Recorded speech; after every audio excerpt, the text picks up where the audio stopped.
Also, is it true that Zan focuses more on comfort game than attraction? Comfort. Yeah. No, that seems the opposite of what I do. I'm provocative. Like I'm very direct. I'm very cheeky bastard. I'm very fun. I amuse myself a lot. People read my book and think, oh, the way he writes is all romantic and say, but man, when I talk to girls, it's like it's wink, wink, wink. Let's you want to go? I'm not. I'm I all those steps of seduction, comfort stage, all the kind. Those are all those are all taken care of in the first minute. It's done, including the last minute resistance. I already know she's my girl. She knows it too. I'm just saying, do you feel it? Because I feel it. So no, I'm not. I'm not comfort guy at all. I'm very provocative and I'm very direct. I'm the most direct guy I know. Really. But I'm not, hey, you want to have sex? I'm not direct like that. I'm like direct and like I'm saying, I have an idea. We could continue, having a glass of wine here, or we could go somewhere. So I pull the trigger, man. I don't hesitate. Life is short. Interesting. Yeah, yeah, yeah, yeah. I don't. Life is short. I don't want to sit here and drink wine all night with you. Let's go do something. This reminds me of the concept of compliance, which I don't think I have ever heard anyone explain it better than Michael Sartain when he explained it to me. I'll probably butcher the explanation of like what he said and paraphrase and whatever, but essentially, it kind of made me realize that compliance is very important in games. So I kind of compare this to IOIs sometimes, where, she touches her hair, maybe that's an IOI, but Sure. perhaps even stronger than that, a sign of stronger interest is compliance. So you say we could go somewhere else. Like if you say something along the lines of, let's go to this milkshake place, the fact that she follows you to that milkshake place is the strongest form of compliance. The fact that she comes home with you is the strongest form of Yeah. compliance because she's following your moves. Like you may suggest it or say, let's go here, something along those lines. But the fact that she follows you is the greatest sign of interest because if she wasn't interested, then she'll just not go with you. Yeah. It sounds very simple, but what are your thoughts on that? Well, it's like I leave nothing to chance. Like I know what I like. I'm I love life. I love the energy. I love that this girl's here with me. She wore a little sequin dress. To me, life is the way arranged the way it should be. And I want her in my bed. That's what I am. That's who I am. And so I express that without saying, "Hey, I want you in my bed." But it's all implied. It's all circled around. It's all innuendoed. Like like I said, you say, like, "Hey, I have an idea. We could." Doesn't mean we're going to. Doesn't mean I'm asking for it. But we could go back to my place. We could. That's a thought. And she can say, and she's going to say, no, no, no, I just met you. No, no, no, no. Yeah, and you agree. Yeah, yeah, that's true. That's true. But yeah, it'd be terrible. Huh? But it's in the air. Invitations, you know, they asked me 20 years ago, what's the Zan method? There's all these methods. What's the Zan method? My method is I put invitations into the air and I leave them there. I leave them out there. I just invite. Knowing she's not going to accept because she can't, because of propriety, because she just met me, it's in the air. It's in the air. It's now you got a secret garden. Now it's a mystique. Now it's fun. Now it's mischief because you put it in the air. We could go back to my place and look and sit on the balcony. We could do that. No, I just meant that's true. Okay, let's continue drinking wine. But now it's in the notion. Now it's in the air. Now it's Yeah. floating. And now there's electricity. Now you created chemistry. So I don't hesitate, man. Let's go. Let's go. Hey, let's go back to my place. No, I just Yeah. met you. I understand. I understand. That Terrible that's idea. such a good concept because I was thinking, I think I talked about this in the last few days multiple times as well. Um, it's not like you're being rejected for making the suggestion, whereas if No. you're direct in the sense that let's fuck or something like that, then that's where Right. you're setting yourself up for that rejection. But if you're inviting her to do some kind of activity, that invitation, as you say, Yeah. still stands, If you're but suggesting, she could go for it, you you know? can suggest anything. My whole frame, this is what different than me than other uh instructors out there, whatever is my whole thing is I'm always saying, can you imagine if?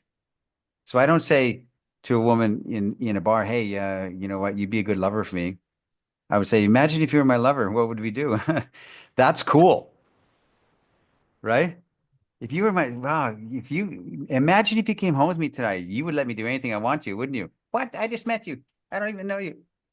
Yeah, but you would. No, I wouldn't. Yes, you would. Can you imagine if you were? I never invade space. I never imply. I never say I'm going to make you mine. I'm saying, can you imagine if you were mine? What would we do? That's cool. I'm doing with all of my phrasing, all of everything I've ever said is, can you, if only you were my girl, if only we left here tonight. Can you imagine that? What would we do if we left?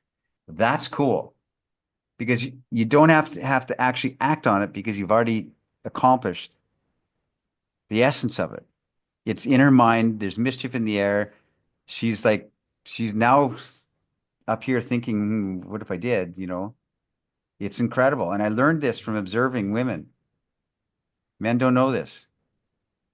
I was with this girl years ago named Michelle, girl I was dating, and we were in Vancouver. And this young guy I knew had a limo, a rich guy, and he had a rich girlfriend.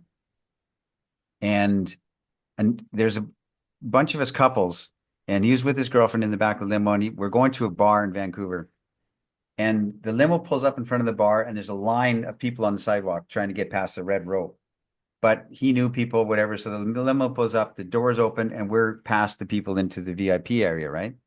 So all these people are spilling out of the limo. My girl Michelle and another guy's girlfriend, or a girl he was with, one of the other guys, were two of the last people to get out of the limo, plus our host, this young guy who owned the limo and stuff. Yeah. And so he was escorting everybody out, okay, out of the limo.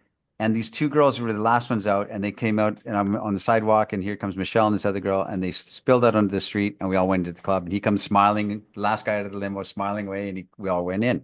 The next day, Michelle told me this. She said, you know what he said? When it was just me and this other girl and him in the limo, you guys are all walking out or left the limo, and we're all getting out together. He kind of whispered in our ears as he was escorting us out, hey, I have an idea. We could just close the door and stay in here, all three of us. And they're like, oh, no, we can't do that. And they run out to me and run out to her other boyfriend. And he comes out and he's like happy and having fun. She said, I thought about it all night. I'm not going to do it because I'm with you. But the thought is in the air. And he wasn't like trying to convince. He wasn't trying to say, oh, hey, he wasn't serious. He was putting a thought into the air of mischief and what if and if only. Can you imagine if? And then imagine if hung in the air. That's the essence of what I'm trying to teach. To put that what if in the air, like can you if it, that's incredible. That's everything. That's the entire game to me. There's no there's no it's her being invited into mischief and to play, and she has to be a willing participant. No convincing, no trying to get her drunk, no trying to game her, no trying to manipulate her, no trying to like lead her on in any way. It's just invitation to magic in between. And you want to be involved because women want to be involved. They want this. They desperately would love to have this kind of feeling. I'm going to be safe and no one's going to know. Are you kidding? If guys only knew what women are really thinking, and I do know, and when I tell women, how do you know this? What women are, they have their most dirty minds. Women are more filthy in their minds than you ever possibly are. I promise you, they have the dirtiest thoughts compared to men. And when I tell women this, it goes, oh, how do you know this? Is just true. Mm-mm. When I tell men, they go, no, that's not true. Look, my sister's all innocent. Yeah, uh-huh. No, My that's girlfriend's no, my definitely girlfriend's all true. missionary style. She says, oh yeah, with you, yeah, Mm, but not with exactly. someone else. So when you realize this, that women if women had this assurance that they're going to be safe, No one's ever going to know. They knew it for certain, and they're safe in all regards. And you'd be shocked what they would do. Men don't believe me when I tell them this. You would be shocked what they would do if nobody's going to know. Their coworkers aren't going to find out. Her sister, her mother, her friends are never going to find out. And I'm going to be safe. You would be shocked what women would do. Shocked. Nobody knows this. Men I don't know I this. learned that pretty early on when I was into this particular woman, and she was like the most innocent woman I could Yeah, imagine. But then turns out she wasn't that innocent because that's she correct. did something with another guy, and then that you get to see these examples happen when you're really into it. And then that one woman, that one example just completely smashed the idea of everyone's innocent because obviously it was no longer true. It was proven wrong. So yeah, that's Yeah, completely. all those women that are, like floating like a lotus flower, butterflies, namaste, I feel you. They're the dirtiest, man. I know this. I'll just say it. Oh, that makes a lot of You know sense. what? There's In the another. presence of somebody like me, they have permission to be that, because uh, I recognize the way they really are. And when they know that you know the secret of them, the way they're really thinking, around you, they let everything go. They're just like, there's the concept that I came up with years ago, the man who doesn't count. There's men who do not count. Hmm, They're they don't have to date three times to get in bed. They're allowed immediate access because they don't judge, number one. If a woman feels like you're going to judge them or tell your friends or kiss and tell and this kind of stuff, they don't judge, and they know the secrets of women, that women are really, really dirty, um, sexually charged all the time. If you know this, and they know that about you, you're in. you know. There was this woman I worked with who acted like such a princess. Like you would think like she's such a princess, a delicate little All careful flower. around her. And then, she messages me, wants to go out with me. She had a boyfriend too at the time. Now she has her own family, but yeah, she ended up cheating on her boyfriend by being with me. And literally at work, I got an article Which that explains a little bit about this coming out in 2 weeks. But at work, because we work together, she literally grabbed my ass in front of other coworkers. But other times she would just like act like a complete princess. So it's Yeah. another those example that those comes to princess, mind. those innocent butterflies. No, Yeah. no, no, no. And when you know that, and they know, they're like, "Oh, really? You know about me? Yeah, I know everything about you, girl." And when we did hang out with each other after work, like she went into a lingerie store and then like tried to open the changing room door, which was locked because they don't want people fucking in there. So like she literally wanted to take Yeah. me to a lingerie store into a changing room to do some dirty stuff. And that same woman. So it's the craziest thing. But Yeah, yeah, and to them, like, this is a key thing. This is huge, and nobody knows this. I don't know any men that really know this. There's a subset of men, a small percentage of men that know this about women and don't judge them as being easy or loose, or they really like them. They think they're good people. And and in the presence of that, women are completely wide open and felt empathetic. Incredible. There's a small subset of men that don't judge women. They don't judge them as being like, "Ah, she was too easy. She got in my bed." Um, yeah, that's a whole new subject, but it's interesting. But it's real. It's real. And those guys get a free pass. Those are the men who do not count. They don't count. So you ask a woman how many men she has sex with, she says eight. What about that one guy? That didn't count. It doesn't count. I What about heard that other one time? people explain like these women have rules for like maybe they're in a relationship with a particular guy. They have rules for that guy, but they don't have rules for the other guy. Correct. That is correct. And it's real. Like, And yes, she believe it, I've have observed it has all my life. rules.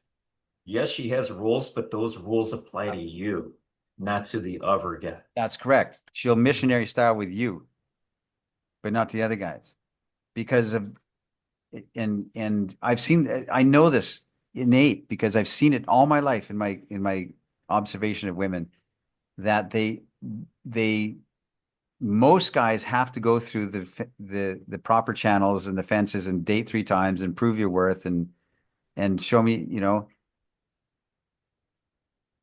most guys have to go through that. And there's a small 2% of men that don't have to do it. And women go, he gets it. He doesn't judge. He's on my side. And he's automatically on their side.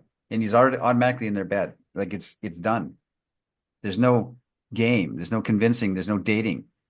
The guy, imagine this, and I'll say this.